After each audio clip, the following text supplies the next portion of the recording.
Gold, trusted gold buyers. మీరు తాకట్టు పెట్టిన బంగారాన్ని విడిపించి ఈ రోజు ఉన్న మార్కెట్ ధరకు కొనబడను. నమస్కారం, వెల్కమ్ టు ఐ డ్రీమ్. నేను మీ విజిత. ధర్మ మార్గం కార్యక్రమానికి స్వాగతం.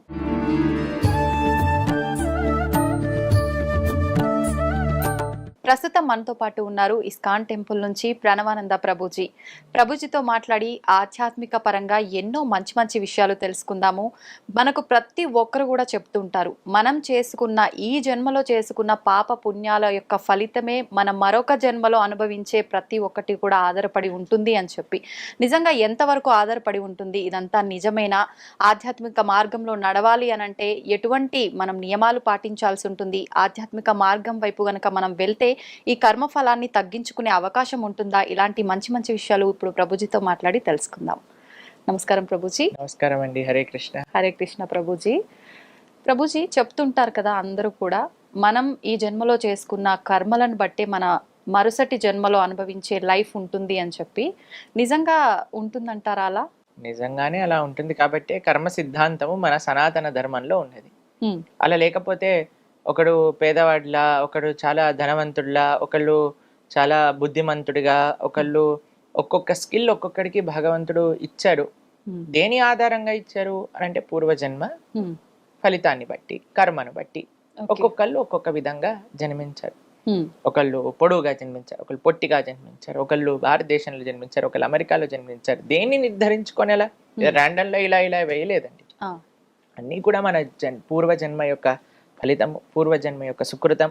దాని వల్లనే మనము ఒక్కొక్క జన్మ పొందటము అనేది జరుగుతుంది. మరి every action has equal and opposite reaction అని అంటారు కదా. మరి ఇప్పుడు అలా అనుభవించటము తథ్యమైనప్పుడు ఆధ్యాత్మిక మార్గంలో వెళ్ళటం ఎందుకు? ఈ పూజలు, గుడిలోకి వెళ్ళటం, ఇవన్నీ ఎందుకు అనే వాళ్ళకి ఏం సమాధానం చెప్తారు ప్రభుజీ? మనకి భగవంతుని ఆరాధన చేసేది మన జీవితం మొత్తం మార్చిపోయి, మన కర్మ అంతా తొలగిపోయి, మన కర్మ మొత్తం నష్టమైపోవటము అంటే మనం కేవలం ఆనందంగా ఉండటం కోసం కాదండి. ఈ కర్మ పరంపరనే ఆపడానికి. ఓకే, మనం భగవంతుని ఆశ్రయించేది ఏదో సుఖం పొందటం కోసం ఆశ్రయించకూడదు. భగవంతుడు ఏం చెప్పాడు? సర్వధర్మాన్ పరిత్యజ్య మామేకం శరణం వ్రజ అహం త్వాం సర్వ పాపేభ్యో మోక్షయిష్యామి మా శుచ. అయ్యా, నువ్వు కంగారు పడకు, నన్ను శరణాగతి చెయ్యి. అసలు ఈ కర్మకే పులి స్టాప్ పెట్టడానికి, మనం కామా పెట్టడానికి ప్రయత్నం చేయొద్దు. అందరు కూడా ఎలాగైనా సరే ఈ చెడు కర్మను ఆపేసి మంచి ఫలితాలు, మంచి ఆనందాలు, మంచి అనుభూతులు రావాలి. అది జస్ట్ మనం కామా పెడుతున్నాం అంతే. మళ్ళీ స్టార్ట్ అవుతుంది ఆ కర్మ మృత్యు పరంపర అనేది. దాన్ని పులి స్టాప్ పెట్టడానికి ఆధ్యాత్మిక మార్గము. అందుకోసం మనము కంప్లీట్ గా కర్మని తొలగించుకొని భగవంతుడి యొక్క మార్గాన్ని ప్రవేశించడమే భక్తి అని అంటే, శరణాగతి అని అంటే. ఎప్పుడైతే మనం భక్తి శరణాగతి చేస్తామో అసలు మనకి, మీరు అంటున్నారు కదా కర్మ ఫలితం కర్మనే ఉండదు, ఇంకా కర్మ ఫలితం అనుభవించాల్సిన అవసరం లేదు. కానీ ఎప్పటి వరకైతే మనం ఈ పుణ్యం చేసినా పాపం చేసినా ఈ ప్రపంచంలోకి రావాల్సింది. క్షీణే పుణ్యే మర్త్యలోకం విశంతి అని అంటారు శాస్త్రంలో. ఇప్పుడు మీరు చూడండి, మీరు ఎప్పుడైనా చిన్నపిల్లల్ని మాల్కి తీసుకెళ్ళి ఉంటారు కదా ఆడిపించడానికి. అప్పుడు మీరు డబ్బులు ఇచ్చి కొంటారు కాయిన్స్. చిన్న చిన్న గేమ్స్లలో కాయిన్స్ వేసారనుకోండి, సపోజ్ ఒక కార్ లాగా ఉంటుంది, అది ఇలా ఇలా ఇలా ఇలా ఊగుతూ ఉంటుంది. మీరు ఒక 100 రూపీస్ పెట్టి 2 కాయిన్స్ కొన్నారనుకోండి, ఆ పిల్లవాడు అంటాడు, అరే అమ్మ అయిపోయింది, నాకు ఇంకా కార్డ్స్ కావాలి, ఇంకా అరే ఎంతసేపు ఆడావో తెలుసారా, ఎంత డబ్బులో తెలుసా, 500 అయిపోయాయి, ఏం పర్వాలేదు, నాకు 1 నిమిషంలానే అనిపించింది. ఆనందం త్వరగా జరిగిపోతుందండి. ఇంత పుణ్యం చేసామనుకోండి స్వర్గంలో మనం ఇంతసేపు ఉంటాం, ఇంత పాపం చేసామనుకోండి నరకంలో ఇంతసేపు ఉంటాం. ఎందుకో తెలుసా అండి, బాధాకరమైన సిచ్యువేషన్స్ కొద్దిసేపు నడిపినా సరే అమ్మా ఇంకెంతసేపు మనకి ఎక్కువగా అనిపిస్తుంటుంది. కాబట్టి మనకి పుణ్యము సంపాదించి ఆనందంగా ఉంటామా అని అంటే మనం పుణ్యం కోట అయిపోగానే తీసుకెళ్లి మళ్ళీ ఈ ప్రపంచంలో పడేస్తారు. మనం పాపం చేస్తే నరకంలో అనుభవించాల్సి వస్తుంది, మళ్ళీ జన్మలో అనుభవించాల్సి వస్తుంది. మనకి పుణ్యము వద్దు, మనకి పాపము వద్దు. భగవంతుణ్ణి శరణాగతి చేయటం వల్ల మోక్షము పొందటం మనకి ముఖ్యం. భగవంతుడి యొక్క సేవ చేసుకోవటం మనకి ముఖ్యం. అందుకే ఆధ్యాత్మికత.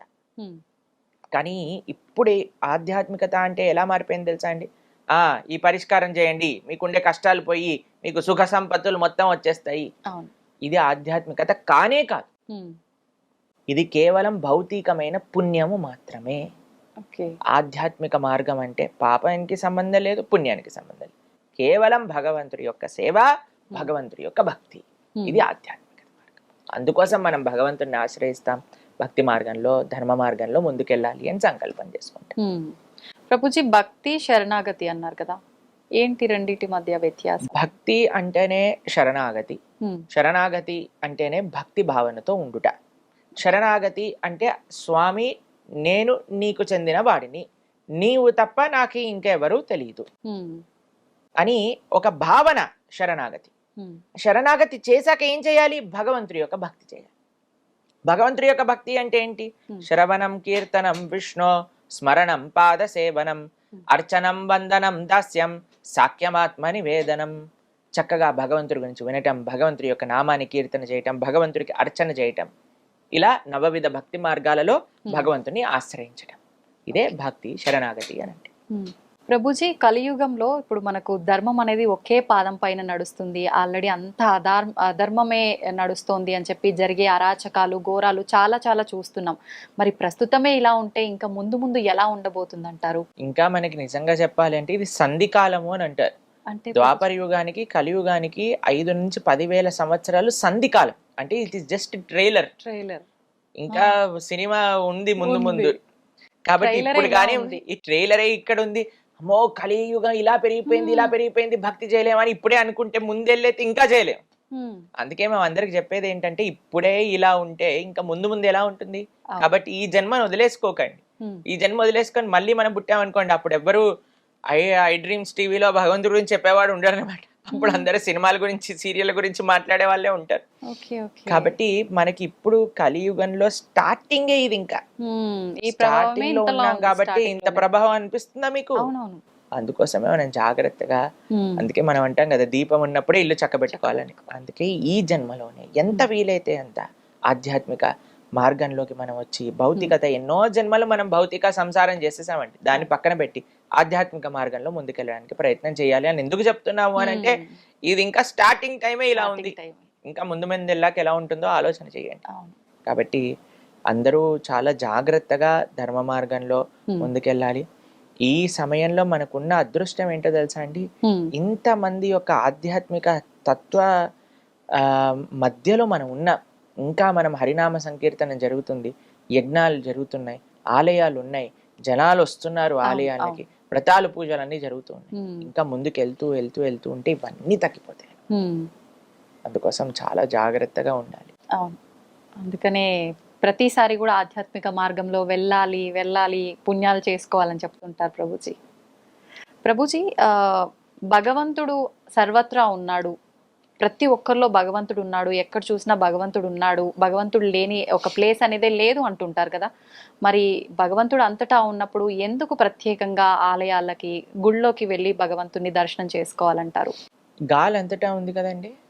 కానీ మన కార్లో టైర్లో పంచర్ అయింది అనుకోండి, మనం ఈ పంచర్ షాప్కి వెళ్ళి అక్కడ ఎందుకు గాలి కొట్టించుకుంటాం? గాలి అంతటా ఉంది, గాలి కొట్టించుకుంటారా మీరు ఎప్పుడైనా వెహికల్లో? ఇక్కడ నుంచి గాలి ఇలా పట్టుకొని లోపలికి పంపించచ్చు కదా.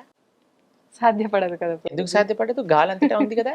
అవును, సాధ్యపడదు. భగవంతుడు కూడా అంతటా ఉన్నాడు.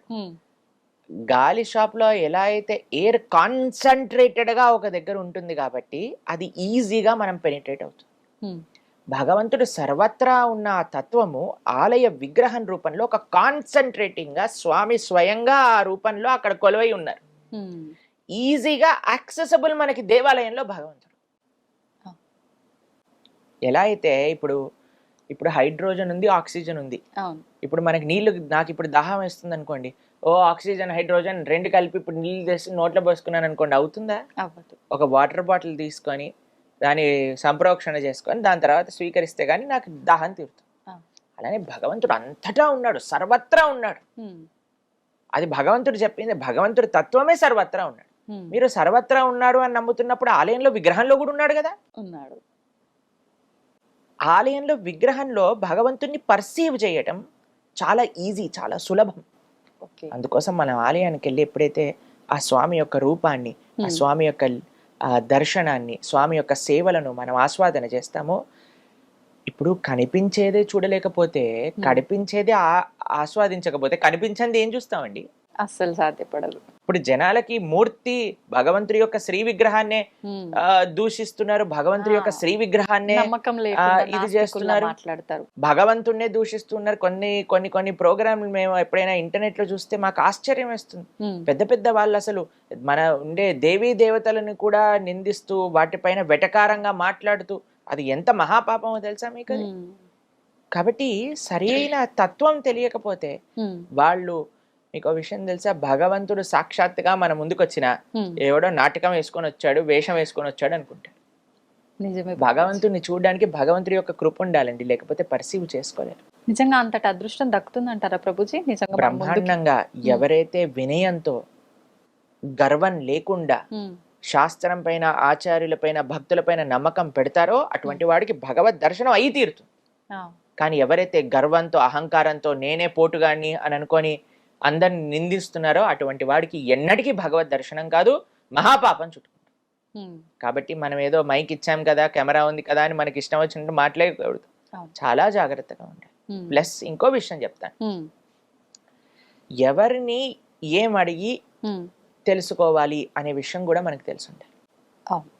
ఇప్పుడు చూడండి, మేము మీ దగ్గరకు వచ్చి ఒక న్యూక్లియర్ రియాక్టర్ని ఎలా ఆఫ్ చేయాలి అని అడిగాను అనుకోండి, మీరేం చెప్తారు? ఎవరైతే న్యూక్లియర్ సైంటిస్ట్ ఉన్నో ఆయన అడగండి అని. మనం వెళ్ళి ఆధ్యాత్మికత గురించి ఎవరెవరినో కూర్చోబెట్టి అడిగేసాం అనుకోండి, వాళ్ళ దగ్గర నుంచి వచ్చే సమాధానాలు అలానే ఉంటాయి. భగవంతుడి గురించి తెలుసుకోవాలి అని అంటే భాగవతోత్తముని అడగాలి. కాబట్టి ఎవరైతే ఆ విషయం గురించి నేర్చుకున్నారో, చదువుకున్నారో అటువంటి వ్యక్తిని మనం ఆశ్రయించడం ఫస్ట్. ప్లస్ వ్యక్తి కూడా మనకి పరిజ్ఞానం ఉన్నంత వరకే ఆన్సర్ చెప్పాలి, దాని ప్రకారంగానే మాట్లాడితే అప్పుడు ఆయన మర్యాద అనేది కూడా ఉంటుంది. కాబట్టి అది చాలా ముఖ్యమైన తత్వం ఆధ్యాత్మికతలో. తెలిసిన విషయాలు వినయంగా ఎప్పుడైతే మనం స్వీకరిస్తామో భగవంతుడు కనిపించి తీరుతాడు, దాంట్లో ఎటువంటి సందేహం లేదు. ఎవరో కోటికి ఒకరు ఉండుంటారు అట్లాంటి అదృష్టవంతులని నేను అనుకుంటా ప్రభుజీ ఈ కలియుగంలో. కృష్ణుడు భగవద్గీతలో ఏమని చెప్పారు తెలుసా? మనుష్యానాం సహస్రేషు, అంటే 1,00,000 మందిలో ఒక్కడు భగవంతుని తెలుసుకుంటాడు.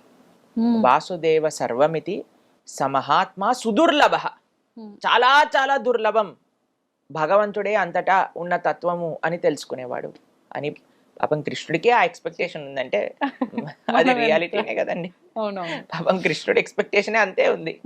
బహూనాం జన్మనామ్యంతే జ్ఞానవాన్ మాం ప్రపద్యతే వాసుదేవ సర్వమితి సమహాత్మ సుదుర్లభ.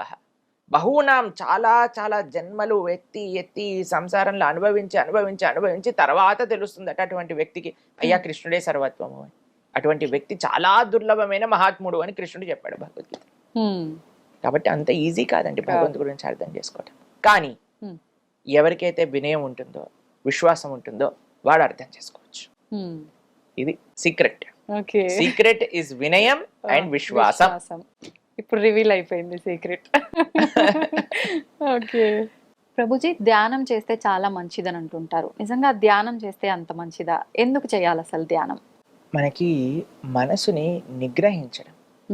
ఇప్పుడు మనసు ఏం చేస్తుందంటే అండి, వాయోరివ సుదుష్కరం అని భగవద్గీతలో అర్జునుడు కృష్ణుడికి చెప్తారు. మనసుని నిగ్రహించడం అనేది చాలా కష్టమైన విషయం. ఇప్పుడు చూడండి, ఒక్క నిమిషంలో మన ఇద్దరం మాట్లాడుకుంటున్నట్టే ఉంటుంది, కానీ మనసు అలా రౌండ్ తిప్పేసి వచ్చేస్తుంది అనమాట. కరెక్ట్. మేము మాట్లాడే లోపల అన్ని ప్రదేశాలు వెళ్ళిపోయి నెక్స్ట్ ఏంటి, ఎల్లుండి ఏంటి, పోయిన సంవత్సరం ఏంటి, వచ్చే సంవత్సరం ఏంటి అన్ని తిరిగేసి వచ్చేస్తుంది. అంతే, అంత కెపాసిటీ మనసుకుంది.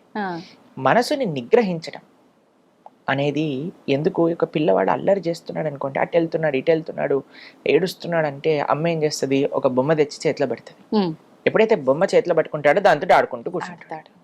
అలా మన మనస్సు యొక్క తత్వం ఏంటి అంటే, ఇటు పరిగెత్తా అటు పరిగెత్తా, దీని గురించి ఆలోచించా, అక్కర్లేని విషయాలని నెత్తిపైన తెచ్చుకొని ఇది నా కష్టాలు, ఇది నేనే ఉద్ధరించాల్సింది అని అనవసరమైన విషయాలన్నీ మన మనసు మన పైన వేసుకుంటుంటుంది.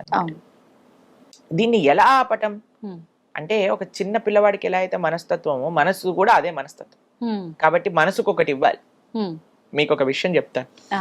ఒక పిల్లవాడు తపస్సు చేశాడు అనమాట.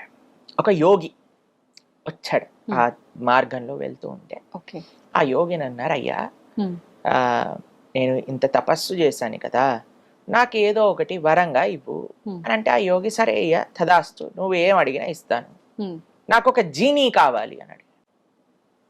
ఉమ్. జీనీ జీని అంటే అంటే ఒక ఆత్మ లాంటిది అనమాట. ఓకే. అంటే మనం ఏం చెప్పినా చేసేది అనమాట. ఆహాహా. అయితే ఈయన ఏం చెప్పాడంటే ఈ జీనీని ఇస్తాను, కానీ ఒక రూల్ ఉంది దీనికి, ఉమ్, ఎప్పుడైతే నువ్వు దీనికి పని చెప్పవో అప్పుడు నేను చంపేస్తుంది, అదే చంపేస్తుంది. అదే చంపేస్తుంది, దీనికి ఎప్పుడు పని చెప్పు అని చెప్తాడు. ఓకే. సరే అని ఇంటికి తీసుకెళ్తాడు. ఉమ్, ఇంటికి తీసుకెళ్ళంగానే చూస్తాడు, ఓ ఇల్లంతా గలీజ్ గలీజ్గా ఉంది, ఇల్లు శుభ్రం చేయి, ఒక్క నిమిషంలో శుభ్రం చేసేస్తుంది, బాసనలు దోమేస్తుంది, వంట చేసేస్తుంది, ఇల్లు కడిగేస్తుంది, వరండా క్లీన్ చేస్తుంది, గార్డెనింగ్ చేసేస్తుంది. Hmm. ఇంకేం పని ఉంటుందండి వీడు? అవును.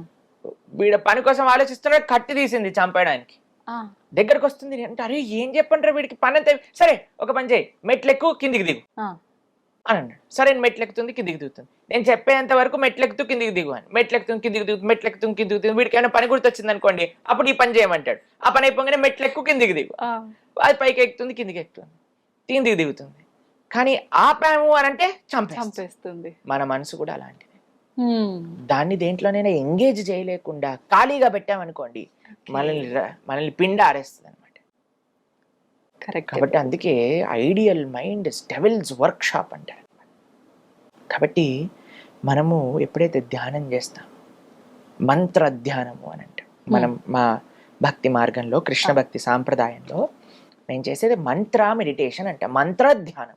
ఉమ్, అంటే మంత్రం మంత్రం పఠిస్తూ భగవంతుడి పైన ధ్యానం చేయడం. మంత్ర అంటే మన త్రాయతే ఇది మంత్ర, మనస్సుని సంస్కరించేదే మంత్రము, ఆ, మనస్సుని మంచి మార్గంలో పెట్టేదే మంత్రము, మనస్సుని నిగ్రహించేదే మంత్రం. ఉమ్, అందుకే హరే కృష్ణ కృష్ణ కృష్ణ హరే హరే, హరే రామ రామ రామ హరే హరే. ఈ మంత్రాన్ని మేము ప్రతిరోజు 2 గంటల సేపు ధ్యానం చేస్తాం, ఉమ్, మంత్ర పఠనత. ఎందుకు అనంటే ఆ 2 గంటలు ఇప్పుడు మనం ఫోన్ ఎలా అయితే బ్యాటరీ అవును. రీఛార్జ్ అవ్వడానికి ఛార్జింగ్ పెడతామో, మన మనస్సుకి మన శరీరానికి మన ఇంద్రియాలకు ఒక ఛార్జింగ్ పొద్దున పూట లేసా చేసేసుకున్నాం అనుకోండి, రోజంతా ఇంకా మాకు ఇంకా తిరుగులేనట్టు ఎనర్జీ వచ్చేస్తుంది అనమాట. ఉమ్, కరెక్ట్. ఇప్పుడు చూడండి ఈ రోజు మీతో మాట్లాడేటప్పుడు ఇది నాది 6వ ప్రోగ్రామ్. ఎంత ఎనర్జెటిక్ గా ఉన్నారు. ఎలా వచ్చింది ఎనర్జీ అని అంటే ఆ కరెంట్ వైర్ లో కరెంట్ వేలు పెట్టామనుకోండి, ఆ కరెంట్ షాక్ తో ఇలా ఊగిపోతాం కదా. కృష్ణ ఈ సోర్స్ ఆఫ్ పవర్, ఆయనతో మనం కనెక్షన్ పెట్టుకోవటం ఏంటి అంటే ఆయన నామాన్ని జపం చేయటం. అవును, అవును. ఎప్పటి వరకైతే ఆ పవర్ కనెక్టెడ్, ఇప్పుడు చూడండి మీరు ఫోన్ కి ఛార్జింగ్ పెట్టి ఎన్ని రీల్స్ తిప్పినా సరే ఏం అవ్వదు. అవ్వదు. కాబట్టి అలా ఆ పవర్ కనెక్షన్ ఉంచుకోవటమే మంత్ర, ఉమ్, మనత్రాయతే ఇది మంత్ర. ఓకే. కాబట్టి మంత్ర జపం సాధన ఉమ్, ఇవన్నీ ఉండటం చేత మనస్సు నిగ్రహం అవుతుంది. అందుకే ఆధ్యాత్మిక మార్గంలో ఈ మంత్రం అనేది అంత ముఖ్యం అన్నమాట. కాబట్టి ఈ హరే కృష్ణ మహామంత్ర, హరే కృష్ణ కృష్ణ కృష్ణ హరే హరే, హరే రామ రామ రామ హరే హరే, ఇది షోడశాక్షరనామ్నాం కలి కల్మషనాశనం నాతర పరతరోపాయ సర్వవేదేషు దృశ్యతి అని అంటే. ఉమ్, కలి కల్మషాన్ని, కలి అన్నిటికంటే పెద్ద స్థానం ఏంటో తెలుసండి, కలి ఉండేది మనసు. ఉమ్, కాబట్టి ఆ కలి ప్రభావం మొత్తం కూడా బయటికి తీసేస్తుంది, ఈ మంత్రానికి అంత శక్తి ఉంటుంది. ఓకే. కాబట్టి అందరూ చక్కగా జపం చేయండి, మనసుని మంచి మార్గంలో పెట్టండి. ఉమ్. ప్రభుజీ, కొత్తగా ధ్యానం చేయాలనుకునే వాళ్ళు ఇందాక మీరు చెప్పినట్టుగా ఒక్క దగ్గర ఏకాగ్రత అనేది పెట్టలేకపోతుంటారు. రకరకాల ఆలోచనలు, ఎన్నో రకాల జరిగినాయి, జరగబోయేవి వస్తూనే ఉంటాయి కళ్ళ ముందరికి, ఎంత చేద్దామన్నా కుదరదు. అలాంటి వాళ్ళ పరిస్థితి ఎలా సాధ్యపడుతుంది? మనసు పని ఆలోచించడం, ఉమ్, మీ పని మంత్రాన్ని జపించడం. అంతే. మనసుని పట్టించుకోవద్దు. మంత్రాన్ని జపం అంటే ఏంటో తెలుసా అండి, మనం మంత్రాన్ని ఎలా జపించాలి అంటే మన చెవులకి వినపడాలి. ఉమ్, మనం అనే మంత్రం మనకి వినిపించాలి. హరే కృష్ణ కృష్ణ కృష్ణ హరే హరే, హరే రామ రామ రామ హరే హరే. మన మంత్రం మనం వింటున్నామా? ఉమ్, అదే మన ధ్యాస. మనసు అక్కడ వెళ్ళండి, ఆస్ట్రేలియాకి వెళ్ళనివ్వండి, యూకేకి వెళ్ళనివ్వండి, అమెరికాకి వెళ్ళనివ్వండి, అది పడేవ్వండి. మనం ఎప్పుడైతే ఇలా మెల్లమెల్లగా ఆ మంత్రాన్ని వింటూ జపిస్తూ ఉంటామో, ఇప్పుడు చూడండి పిల్లలు అల్లరి చేస్తున్నప్పుడు వాళ్ళు ఏమనుకుంటారంటే అమ్మ ఏదో కిచెన్లో బిజీగా ఉంది, నాన్న ఆఫీస్ పని చేసుకుంటున్నాడు కాబట్టి అటు ఇటు వెళ్తున్నాడు. తను ఒకసారి అమ్మ ఏయ్ అన్నదనుకోండి, గప్చుప్ ఇక్కడ ఉన్న వాళ్ళు అక్కడ ఉంటారు. మంత్రం ఏం చేస్తుంది, మనసు ఇటు ఇటు అటు ఇటు పరిగెత్తుంది. హరే కృష్ణ అనగానే అయ్యో వీడు ఏం చేస్తున్నాడు, గమనిస్తున్నాడా నన్ను, నేను అటు ఇటు పరిగెత్తుతున్నానని వచ్చి మన దగ్గర కూర్చుంటాడు. మెల్లమెల్లగా మెల్లమెల్లగా మెల్లమెల్లగా ఆ సాధన వల్ల మనసు మన దగ్గరకు వస్తుంది. ఫస్ట్ మనసు గురించి పట్టించుకోకండి, మంత్రం పైన ఫోకస్ పెట్టండి. మంత్రం ఎప్పుడైతే మనం అధ్యయనం చేస్తున్నామో మనస్సు కూడా మన దగ్గరకు వచ్చి కూర్చుంటుంది, చక్కగా మనం చెప్పిన మాట. సమయం పడుతుంది, ఓపిక అవసరం. సమయం చూసుకోవాలంటారా ప్రభుజీ ధ్యానం చేయటానికి? కరెక్ట్ సమయం ఏంటంటారు? తెల్లవారుజామున సత్వగుణంలో ఉన్నప్పుడు అన్నిటికంటే బెస్ట్. ఎందుకంటే ఒకసారి టైం ప్రోగ్రెస్ అవుతూ ఉంటే మీకు తెలుసు, అవును, పిల్లలు, స్కూలు, ఇంట్లో పనులు, వంటలు, ఆఫీసులు, పరిగెత్తటం, అప్పుడు వచ్చి మిమ్మల్ని ప్రశాంతంగా కూర్చొని జపం చేయమంటే మీకు అవుతుందా చెప్పండి? అస్సలు కుదరదు. కాబట్టి ఇవన్నీ స్టార్ట్ అవ్వక ముందే మనం జపం చేయాలి. లేకపోతే మన జపం హరే కృష్ణ హరే కృష్ణ, పాలు లోపల పెట్టు, రామ్ రామ్ హరే హరే, తొందరగా వెళ్ళు బస్ టైం అయిపోయింది, ఇలా అయిపోతుంది. అవునవును. కాబట్టి ఎవరు లేవక ముందే మనం లేస్తే మన ఆధ్యాత్మిక సాధన నడుస్తుంది అన్నమాట. లేదంటే ఉపయోగమే లేదు, ఎన్నాళ్ళు చేసినా వ్యర్థం. ఇప్పుడు ఎంత మనము యాక్టివ్ అయిపోయాం అనుకోండి, ఈ రోజులో అందరూ యాక్టివ్గా ఉన్నారనుకోండి, మనం కూడా యాక్టివ్ అవ్వాల్సి వస్తుంది. అవును. ఇప్పుడు రాత్రిపూట వెళ్ళి సాధన చేసుకుంటామంటే అలసిపోతారు కదా. ప్రొద్దునంతా మనం పని చేసో చదువుకోనో వెళ్ళి వెనకాలకి వెళ్ళి అప్పుడు నేను జపమాలు పట్టుకుంటే ధ్యానంగా చేసేది యోగ నిద్ర. కాబట్టి ప్రొద్దున పూట తెల్లవారుజామున త్వరగా పడుకొని త్వరగా లేసి స్నానం చేసి దేవుడి దగ్గర దీపం పెట్టుకొని కూర్చొని జప అనుష్ఠానం చేయండి. అసలు తిరుగులేని శక్తి మీ సొంతం అవుతుంది. ప్రభుజీ, మనం తీసుకునే ఆహారాన్ని బట్టి కూడా మన ఆలోచన విధానం ఆధారపడి ఉంటుందంటారు కదా. అలా అయితే శాకాహారం భోజనం మాత్రమే తీసుకునే వాళ్ళు ఉంటారు, వాళ్ళు అంత సాత్వికంగా ఉన్నట్టుగా ఏం కనిపించరు కదా, మరి ఆహార ప్రభావం ఉన్నట్టు ఎలా? సాత్వికమైన ప్రవృత్తి కావాలి అని అంటే సత్వగుణంలో ఉండాలి. అది కేవలం ఆహారం కాదు, ఇంకా చాలా ఫ్యాక్టర్స్తో. మీకు ఒక విషయం చెప్తాను. ఈ ప్రపంచం నుండి ప్రతి వస్తువు కూడా సత్వ రజస్తమో గుణములలో కేటగరైజ్ చేసి ఉంటుంది అనమాట. చూడండి, కేవలం శాకాహారం తిని DJ sound dim dim dim dim అని డీజే సౌండ్ విన్నాడు అనుకోండి, వాడు సత్వగుణంలో ఉన్నవాడు కాదు. కాబట్టి సత్వము అనంటే ఒక ఎంటైర్ సిస్టమ్ ఆఫ్ సత్వ. సత్వగుణంలో ఉండే వ్యక్తి ఏం చేస్తాడు, తెల్లవారుజామున లేస్తాడు, స్నానం చేసుకుంటాడు, ప్రతిరోజు దేవాలయానికి వెళ్తాడు, చక్కగా సాత్వికమైన ఆహారాన్ని. ఇప్పుడు అన్ని సత్వగుణంలో ఉండే వస్తువులన్నీ కూడా మనస్సు పైన ప్రభావం చూపిస్తుంది. అన్నిటికంటే పెద్ద ఫ్యాక్టర్ ఆహారం, ఇది గమనించాలి. ఆహారం ఒక్కటే ఫ్యాక్టర్ కాదు. అర్థమైందా మీకు రెండిట్లో ఉండే డిఫరెన్స్? అర్థమైంది ప్రభుజీ. కాబట్టి ఆహారం అన్నిటికంటే ముఖ్యమైన ఫ్యాక్టర్. ఎవరైనా కానీ తమో గుణం రజోగుణం అంటే మాంసాహారులు కానీ మద్యము కానీ ఇటువంటి సేవించారనుకోండి, వాళ్ళకి సత్వగుణంలోకి రావటం చాలా చాలా కష్టం. చాలా అంటే చాలా కష్టం. కాబట్టి ఎవరైనా ఈ మానవ జన్మని చక్కదిద్దుకోవాలి అని అనుకున్న వారు ఎవరైనా ఉంటే సాత్వికమైన ఆహారాన్ని తీసుకోవటమే శ్రేయస్కరం. మాంసాహారము మహాపాతకములలో ఒకటి అని శాస్త్రములో చెప్పున్నది.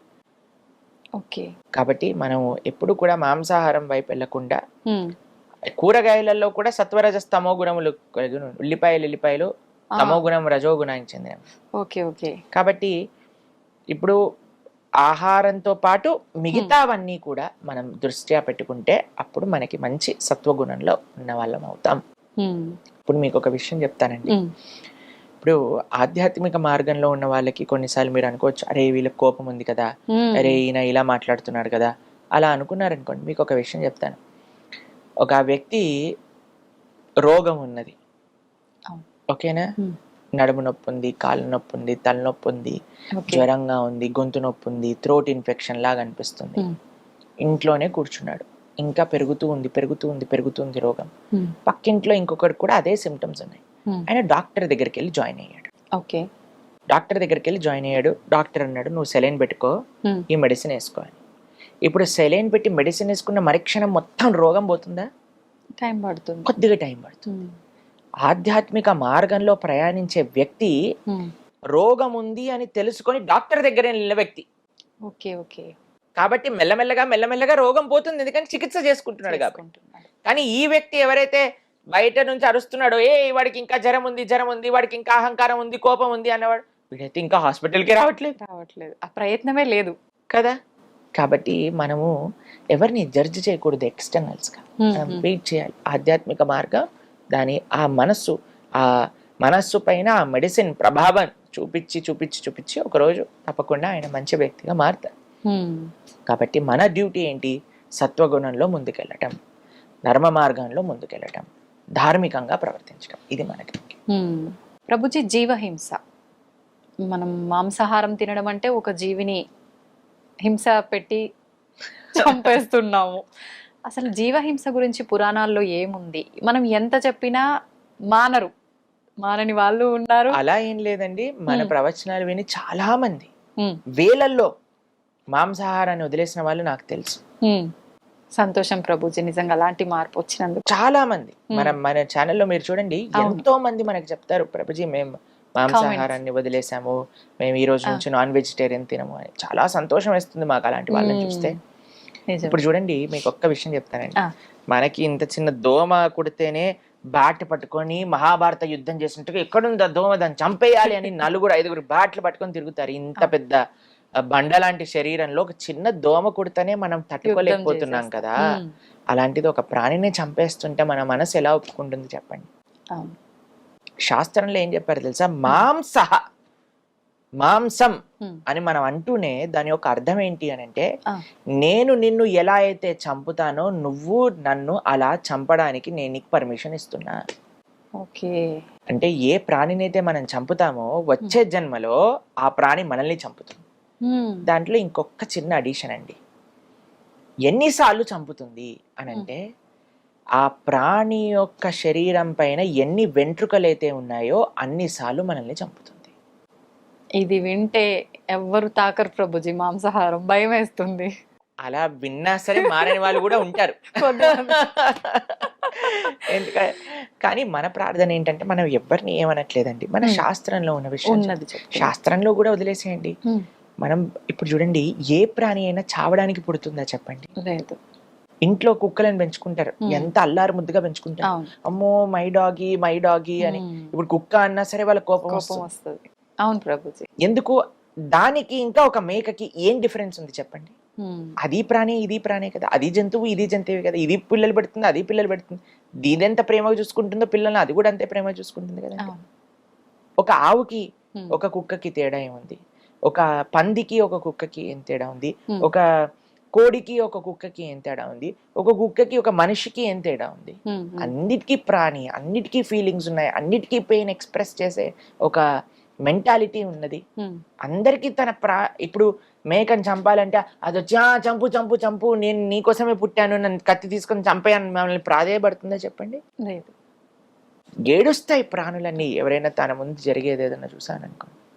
కాబట్టి ఆ నెగిటివిటీ, ఒక ప్రాణి చనిపోతుందంటే ఎంత ఏడుపు, ఆ ఘోష, అదంతా మన లోపలికి వచ్చి మనం కూడా తయారవుతాం.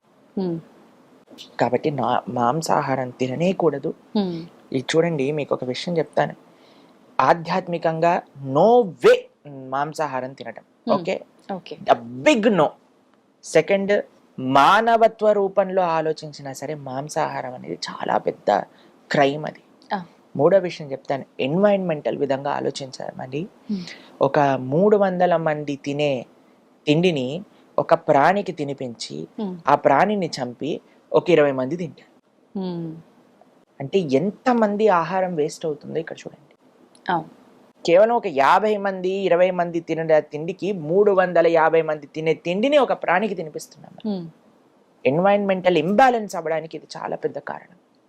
ఎన్వైరన్మెంటల్గా, అలానే మానవీయంగా, అలానే చూస్తే మీరు ఆధ్యాత్మికంగా, ఆరోగ్యరీత్యా మీకు 100 ఎగ్జాంపుల్స్ చూపిస్తాను. డాక్టర్స్ ఇప్పుడు మాంసాహారం వద్దు, వీగన్ అని ప్రపంచం మొత్తం కూడా వీగనిజం, ప్లాంట్ బేస్డ్ డైట్ అని వైపు వెళ్తూ ఉంటుంది, మీరు చూసే ఉంటారు. కాబట్టి ఇప్పుడు చూడండి, చాలా మంది అంటారు మనకి ఇలా కెనైన్ టీట్ ఉంటే మనం కార్నివరస్ అని. ఇప్పుడు కార్నివరస్, ఇప్పుడు చూడండి, కుక్క కానీ మీరు పులి కానీ ఏం చేస్తాయండి? అదేమన్నా వండుకొని తింటాయా? మసాలాలు వేసి తందూరి చేసుకొని తింటాయా? అది పచ్చిగా తింటాయి. కాబట్టి దానికోసం అని ఆ పండ్లు ఇచ్చారు, మీరు కూడా పచ్చిగా తినండి. వెళ్ళి మార్కెట్లో ఇక్కడ మేక అనిపిస్తుంది అని పట్టుకొని యాని కొరికి తినండి, అప్పుడు మనకేం ప్రాబ్లం ఉండదు. కానీ మనం మాత్రం దాన్ని చంపి వండుకొని తింటున్నామంటే you are not meant for that. Plus మీకు ఒకటి చెప్తాను, కార్నివరస్ యానిమల్స్ అంటే మాంసాహారం తినే జంతువులకి ప్రేగులు చిన్నగా ఉంటాయి, ఎందుకంటే అది తొందరగా బయటికి వెళ్ళిపోవాలన్నమాట. కానీ మనది ఆవుకి ఎలా అయితే హెర్బివరస్ యానిమల్స్ కి ఎలా అయితే ఇంటెస్టైన్స్ ఉంటాయో అలా మనకు ఉంటాయి. అలా మనకి ఇంటెస్టైనల్ సిస్టమ్ వచ్చినప్పుడు మనం ఎప్పుడైతే మాంసాహారం తింటామో అది అరగడానికి 2-3 రోజులు పడుతుంది. అంటే మన శరీరంలోనే కుళ్ళిపోతుంది. దానివల్ల కొలెస్ట్రాల్ అని, క్యాన్సర్స్ అని చాలా ఎక్కువ మనకి రీసెర్చెస్ కూడా చూస్తున్నాం ప్రభుజీ ప్రెజెంట్. ఇది ఆరోగ్యరీత్యా. తర్వాత మీరు ఎన్నైనా మీరు చెప్పండి ప్రభుజీ ఏ ఫ్రంట్ లో మాంసాహారం తింటాం కరెక్ట్ అంటే ఏ ఫ్రంట్ లో కూడా మాంసాహారం తింటాం. మాంసాహారాన్ని బంద్ చేసేయాలి. కానీ ప్రభుజీ మీరు అన్నారు ఆధ్యాత్మిక పరంగా దూరము ఏ రకంగా పనికి రాదు అని. కొంతమంది అంటారు ఇప్పుడు ఆధ్యాత్మిక పరంగా అమ్మవార్లకి జంతు బలులు ఇస్తుంటారు, అది ఎప్పటి నుంచో వస్తున్న ఆచారము. అమ్మ వారు అని మీరు అంటున్నారు కదా, అమ్మతనము అని మనం ఒక దేవతని అమ్మ అని పిలిచినప్పుడు నీకెంత అమ్మనో ఆ మేకకు కూడా అంతే అమ్మ ఆ తల్లి. శివుడిని ఏమంటారండి? పశుపతి అని అంటారు. అంటే పశువులకి ఆయన పతి, అంటే పశువులకి ఆయన ఒక నియంత, పశువులకి స్వామి. శివుడి యొక్క భార్యే కదండి అమ్మవారు. ఇప్పుడు ఈయనేమో పశువుని ప్రేమించే వ్యక్తి అయితే ఆవిడ్ని చంపేసైనా ముందు వేసేసే మేకని అప్పుడే నేను కృపణిస్తా అంటే ఎంత అన్యాయం చెప్పండి. అలా అమ్మవారు అంటదా చెప్పండి? అసలు ఎక్కడ ఏ శాస్త్రం నుంచి తెచ్చారు ఏంటి అసలు? అసలు అవైదికం అది. అమ్మ జగదంబ అంబిక, అమ్మతనంలో ప్రేమ ఉంటుంది కానీ అమ్మతనంలో హింస ఉండదండి. కాబట్టి పశువు బలి అనేది వైదికం కాదు. కాబట్టి అమ్మవారికి ఎవ్వరికి పశు బలి ఇవ్వటం వీలే ఉండదు. మాంసము మద్యము ఎవరైతే సమర్పణ చేస్తారో అది తామసిక ఆరాధన అవుతుంది. అటువంటి వాళ్ళ ఫలితాలు ఇప్పుడు పెద్ద పెద్ద వాళ్ళు కూడా టీవీలో కూర్చొని కంపల్సరీ మీరు పెట్టాల్సిందే నాన్ వెజిటేరియన్, కంపల్సరీ మీరు పెట్టాల్సిందే లిక్కర్ అని మాట్లాడుతున్నారు.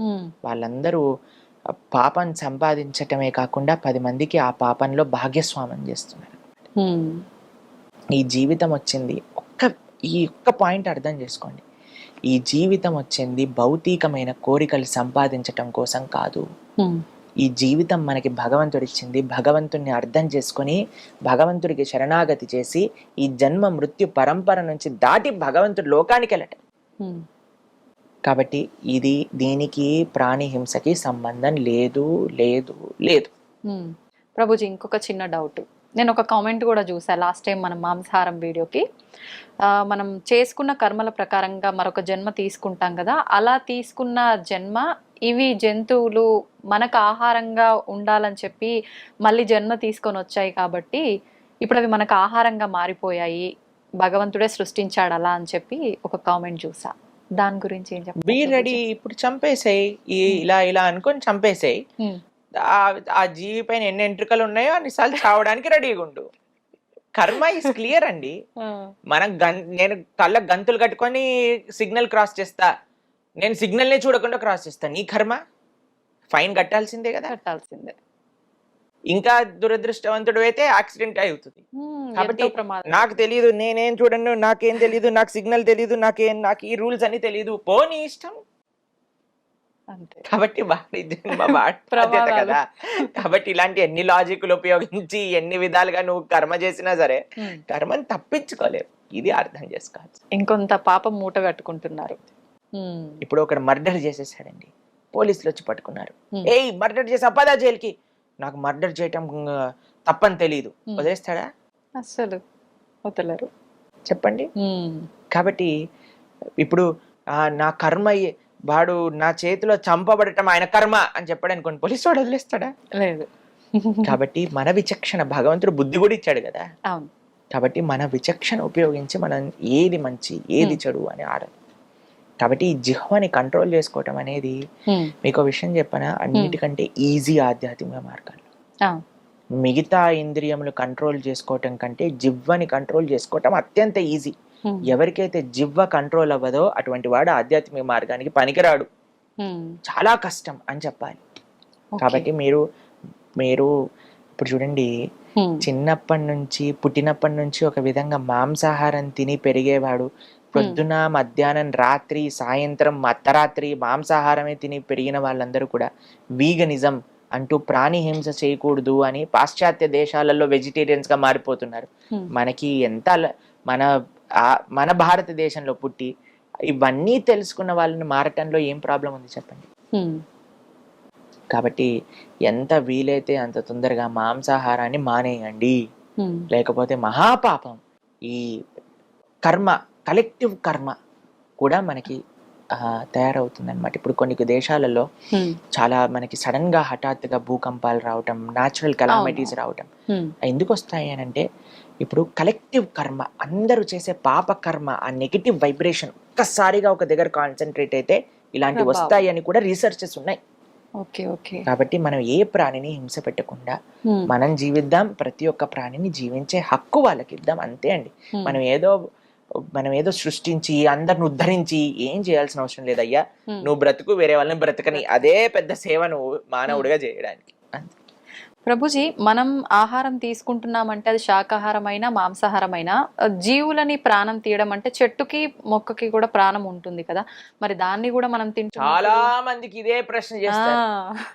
ఇప్పుడు మనం ఎప్పుడైనా మాంసాహారం గురించి, అయ్యో ఈ మొక్కలన్నీ చంపేస్తున్నారు, మొక్కల్ని కాపాడండి అని కామెంట్లు పెడతారు చాలా మంది. చాలా ఎక్కువ కామెంట్స్ వచ్చాయి ప్రభుజీ. ఇప్పుడు ప్లాంట్లలో జీవులు లేరా, మీరు పాలకూరని, కొత్తిమీరని, కరివేపాకుని ఎలా చంపేస్తుంటున్నారు. మీరు చూడండి, ఇప్పుడు పాలకూరని కట్ చేసేటప్పుడు పాలకూర ఎగిరి ఎగిరి రక్తం అంతా పెట్టి పాలకూర బిడ్డను పట్టుకొని ఇలా గొలించి అలా చేస్తుందా అండి? చెయ్యదు. కానీ దాంట్లో జీవం ఉందా అంటే ఉన్నది. కానీ మరి నువ్వెందుకు తింటున్నావు దాన్ని అని అంటే, నువ్వు జీవించి ఉండడానికి. భగవంతుడు డూస్ అండ్ డోంట్స్ అని ఇచ్చాడు మన శాస్త్రంలో. పత్రం పుష్పం ఫలం తోయం యోమే భక్త ప్రయశ్చతి.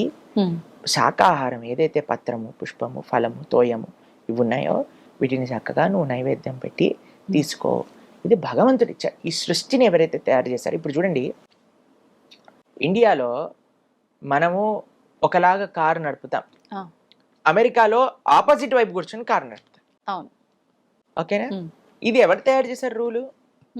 ఆ కంట్రీలో ఈ రూల్ ఉంది కాబట్టి దాన్ని పాటిస్తున్నాం కదా. ఈ సృష్టిని తయారు చేసిన భగవంతుడు ఒక రూల్ ఇచ్చాడు, అయ్యా మాంసాహారాన్ని తినకూడదు, శాకాహారాన్ని తినవచ్చును.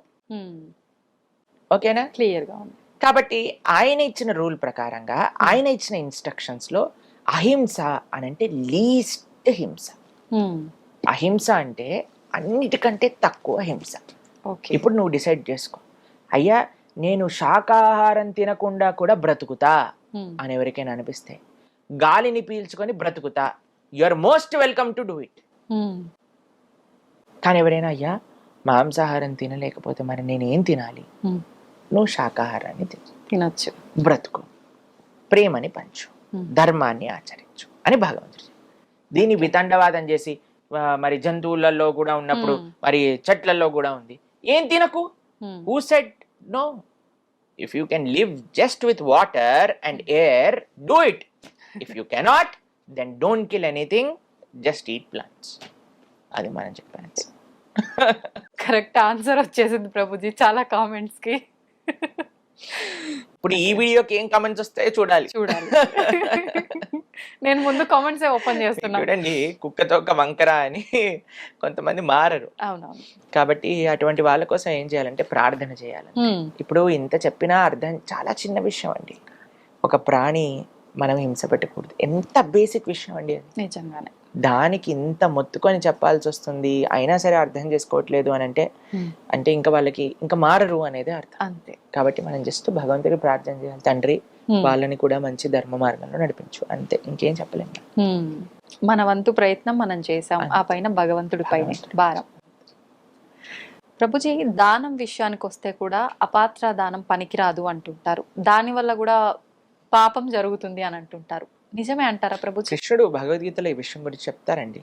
ఎవరికైతే పాత్రత లేదో వాళ్ళకి దానం ఇవ్వకూడదు. ఇప్పుడు చూడండి, ఒక ఆయన వచ్చి మిమ్మల్ని డబ్బులు అడిగాడు, 100 రూపాయలు ఇచ్చారనుకోండి, వాడు వెళ్ళి సిగరెట్ తాగి మందు కొట్టాడు అనుకోండి, వాడి వచ్చిన పాపం కూడా మీ దగ్గరికి వచ్చేస్తుంది.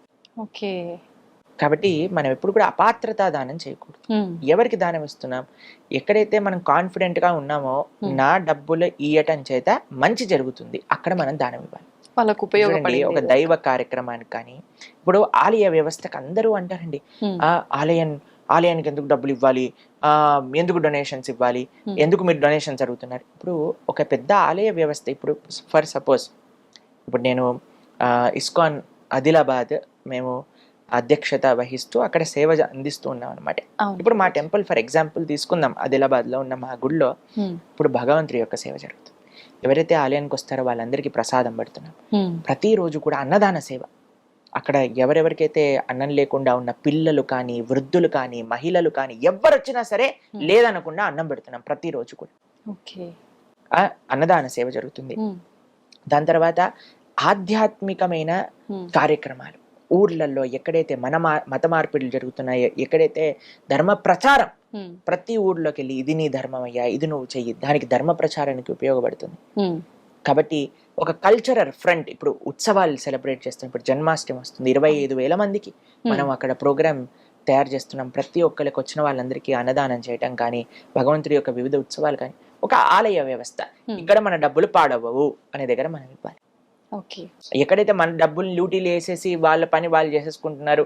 ఇప్పుడు చూడండి, కొంతమంది చెప్తారు, అది ఎంతవరకు కరెక్టో తెలియదు, మన టెంపుల్లో వేసే హుండీలో డబ్బులన్నీ కూడా గవర్నమెంట్ వేరే వేరే స్కీమ్లలోకి, వేరే వేరే దాంట్లోకి వాడేస్తుంది, అది వేరే మతాలకు కూడా వాడేస్తుంది, పిచ్చి పిచ్చి తప్పుడు పనులకు కూడా వాడేస్తుంది అని కూడా చాలా మంది చెప్తుంటారు. కాబట్టి ఎక్కడైతే మనకి మంచి కార్యక్రమాలు జరుగుతున్నాయి అని మనకి తెలుస్తో అక్కడ ఇవ్వటం అనేది చాలా ముఖ్యం. కాబట్టి అందుకే మనకు ఒక విషయం చెప్తారు, మనకి ఎప్పుడైనా రోడ్ పైన వెళ్తున్నప్పుడు భిక్షాటన చేస్తూ వస్తారు కదండి, అందులో మేము ఫాలో అయ్యే విషయం చెప్తాను. మేము ఎప్పుడు కూడా ఏదో ఒక ప్రసాదం మా దగ్గర పెట్టుకుంటాం. ఎవరైనా మన దగ్గరికి వచ్చారనుకోండి, ఒక పండు ఇస్తాం అనమాట. చిన్నపిల్లలు వచ్చారనుకోండి, ఒక పండు, ఒక స్వీట్, ఏదో ఒకటి భగవంతుడి ప్రసాదం ఇస్తాం. కానీ డబ్బులు ఇస్తే, ఇప్పుడు చూడండి, ఆ పిల్లవాడు డబ్బులు ఇచ్చాడు అనుకోండి, పాపం వాడికి విచక్షణ లేదు, వాడు వెళ్ళి షాప్ కీపర్ని 10 రూపాయలు ఇచ్చి సిగరెట్ ఇచ్చేస్తాడు కదా. కాబట్టి మనం కరెక్ట్ కైండ్ ఆఫ్ దానం ఇవ్వండి, రాంగ్ దానం రాంగ్ వ్యక్తికి ఇవ్వకండి. ఇది మనం చెప్పేది. ఈ మధ్య చాలా మంది ఫుడ్ ఇస్తే తీసుకొని వాళ్ళు కూడా ఉన్నారు ప్రభుజీ. మేము ప్రసాదం ఇచ్చినా కొన్నిసార్లు యాక్సెప్ట్ చేయరన్నమాట, కానీ మేము చెప్తాం అలాంటి వాళ్ళంటే నిజంగా ఆ భావన ఉన్నప్పుడు ఏది ఇస్తే అది స్వీకరించాలి కదండి.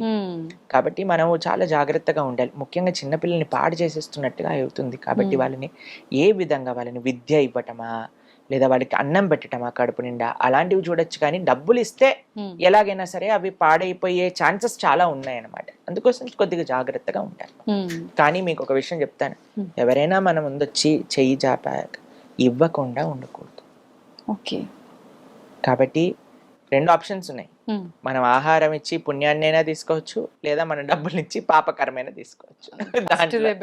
జాగ్రత్తగా డిసైడ్ చేసుకోవాలి. మీలాగా మేము కూడా బ్యాగ్ ఆహార పదార్థాలు క్యారీ చేయాలైతే, అంతే కదా ప్రభుజీ. మేమైతే మా భక్తులందరికీ అదే విషయం చెప్తాం, తప్పకుండా ఏదో ఒకటి మీ దగ్గర పెట్టుకోండి, ఎవరు అడిగినా వాళ్ళ చేతిలో. రెండోది అయితే అడగకుండానే వస్తుంది కాబట్టి మరి కొని తెచ్చుకోవాల్సిన అవసరం వద్దు. ప్రభుజీ, శ్రీకృష్ణాష్టమి వస్తోంది, జన్మాష్టమి. అంటే మీరు తప్ప ఇంకెవరు బాగా చెప్పలేరేమో అని నా అభిప్రాయం. మీ మాటల్లో ఒక్కసారి ఆ విశిష్టత గురించి తెలియజేయండి. కృష్ణం వందే జగద్గురుం వసుదేవ వసుతం దేవం కంసచారూఢమర్దనం దేవకీ పరమానందం కృష్ణం వందే జగద్గురుం. భగవంతుడు యొక్క అన్నిటికంటే ప్రేమ కృపని కానీ మనం అనుభవించాలి అని అనుకుంటే భగవంతుడి యొక్క అవతారాన్ని చూడాలి. భగవంతుడు ఎంత కృపతో మనకి నచ్చిన, మనందరికీ పిల్లలంటే ఇష్టం కదండి, పిల్లలు ఏం చేసినా మనకు నచ్చుతుంది. అరే వీళ్ళందరికీ పిల్లలు ఏం చేసినా నచ్చుంది కదా, నేను కూడా ఒక పిల్లవాడిలా వస్తాను అని కృష్ణుడు పిల్లవాడిగా వచ్చి ఎన్ని లీలలు చేశాడండి. కృష్ణ లీలలు వింటూనే మన మనసు అలా కృష్ణుడి లోపల లయం అయిపోతూ ఉంటుంది. ఆ కృష్ణ లీలల్లో తన్మయత్వం పొందుతూ ఉంటాం. మనం కూడా చిన్న పిల్లలం అయిపోతాం ప్రభుజీ. ఆ కృష్ణుడు తన లీలలు చేసి ఈ ప్రపంచంలో అందరినీ ముగ్ధ మనోహరాన్ని చేయడానికి వచ్చిన రోజే శ్రీకృష్ణ జన్మాష్టమి. అటువంటి జన్మాష్టమి రోజు మనం అత్యంత కృతజ్ఞతాభావంతో భగవంతుని ఆరాధన చేయాలి. ఉపవాస దీక్షతో మంచి నైవేద్యములు, చెప్పని భోగ్ అంటారు, 56 రకాల నైవేద్యములు భగవంతుడికి చేస్తారు చాలా మంది. వివిధ రకాల స్వీట్లు చేసి భగవంతుడికి తులసితో అభిషేకం చేసి చక్కగా అలంకరణ చేసి అర్చన చేసి నివేదన, ఆరతి, తర్వాత పిల్లలందరినీ కృష్ణుడిలాగా అలంకరణ చేస్తారు, ఉట్టి కొట్టిస్తారు, పాదాలు వేస్తారు. ఆ రోజే పెద్ద ఉత్సవం అండి. ప్రొద్దున్న నుంచి రాత్రి దాకా ఆలయానికి వెళ్ళటం, దర్శనం చేసుకోవటం, గోసేవ చేసుకోవటం. చాలా అద్భుతమైన రోజు శ్రీకృష్ణ జన్మాష్టమి. భగవంతుడు ఆవిర్భవించినప్పుడు ఎంత సుందరంగా వైభవంగా ఆవిర్భవించారు అని పోతన గారు చెప్తారు భాగవతంలో. జలధరు దేవు నాజాను చతుర్బాహు సరసీలు జాక్షు విశాలాక్షు జారు గదా శంఖ చక్ర పద్మ విలాసు కంఠ కౌస్తుభమణి కాంతిబాను కమనీయ కటిసూత్ర కంకణ కేయూర శ్రీవత్సలాంఛనాంచిత విహారు సురకుండల ప్రభాయుత కుంటల లాటు వైడూర్యమణి గణవర కిరీటు బాలు పూర్ణేందు రుచిజాలు సుగుణాల బాలు భక్తలోకపాలు కృపావిశాలు జూచి తిలకించి పులకించి యొబ్బి చెలరేగే వసుదేవుడు ఉత్సయింపే అని అంటారు పోతన గారు భాగవతంలో. అంత ఉత్సవంగా కృష్ణుడు ఆవిర్భవించారట. అటువంటి ఎక్కడా లేదేంటి ప్రభుజీ మీకు? ఆ స్వామిని పలికిస్తే మనం పలుకుతాం, స్వామి మర్చిపోయారనుకో మనం కూడా మర్చిపోతాం. ఇదే శరణాగతి అంటే, స్వామి నేను ఇక్కడికి వచ్చి కూర్చున్నాను, నువ్వేం పలికిస్తే అది పలుకుతాం. అందరికి మంచి చేసేవి పలికించు అని ప్రార్థన చేసి కూర్చుంటాం కాబట్టి ఆ స్వామి ఏది పలికిస్తే అది పలుకుతాం. ఇంత గొప్ప ఉత్సవాన్ని మనం ఎంతో వైభవంగా కృష్ణ జన్మాష్టమి చేసుకోవాలి. కృష్ణుడి లోకానికి అందించిన గీత, కృష్ణుడి లోకానికి అందించిన లీలలు మహా అద్భుతమైనవి. కాబట్టి మీరందరూ చక్కగా శ్రీకృష్ణ జన్మాష్టమి చేసుకొని ఆ భగవంతుడి యొక్క పరిపూర్ణ కృపా కటాక్షాలు మీ అందరిపైన ఉండాలని ప్రార్థన.